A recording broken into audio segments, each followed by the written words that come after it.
প্রশংসা পেলে নারীরা বড্ড খুশি হয়।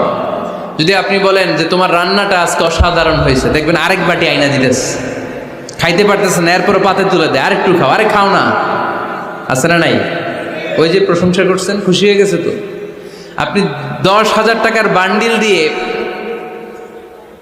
আপনার বউকে যত খুশি করতে না পারবেন, রান্না মজা হয়েছে এইটা বলে আপনি অনেক বেশি মনে মনে নিয়ত করছে যে আয় রে, জীবনে তো রান্নার প্রশংসা করলাম না, আজকে রান্নার প্রশংসা করব। তো মাহফিল শেষে বাসায় গেছে, স্ত্রী তাকে খাবার দিয়েছে, স্বামী খাবার খায় আর মিটি মিটি হাসে। স্ত্রী বলে, এই মাহফিল শুনে আসছো, রাত বাজে 12টা, খাচ্ছ ভালো কথা, হাসো কেন? তো স্বামী বলে, হাসি এর কারণ হচ্ছে তোমার রান্নাটা আজকে এত মজা হয়েছে না জীবনে, আজকে বাড়াই বাড়াই কইতেছে তো, জীবনে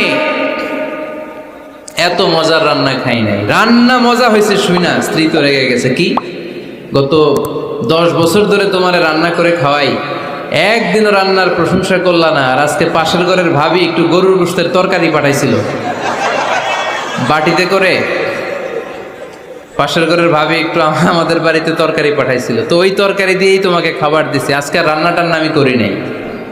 তো ওই বেটির রান্না তোমার এত ভাল লাগছে, এই 10 বছরে একদিনও কইলা না, আজকে এটা কইলা, খাও খাও, তোমার মজার খাওয়া, আর রান্ধুম না।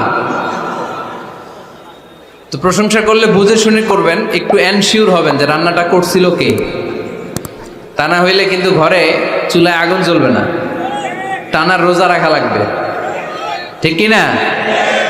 স্ত্রীর প্রশংসা করবেন। কি করবেন? প্রশংসা। আমরা খালি দোষ খুঁজি, তোমার রান্না ভালো না, তোমার চেহারা ভালো না, তোমার বাপ ভালো না, তোর মা ভালো না, তোর 14 গোষ্ঠী খারাপ, আছে না নাই? তো এই বেটি আপনার ভালোবাসবে? এই বেটি তো আজীবন আপনার বদনাম করবে, ঠিক কি না?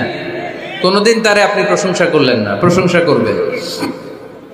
স্ত্রীর চেহারার প্রশংসা করেন, যে তুমি সুন্দর, তুমি সুন্দরী, এরকম বলেন, খুশি হবে না? হ্যাঁ, তুমি সুন্দর।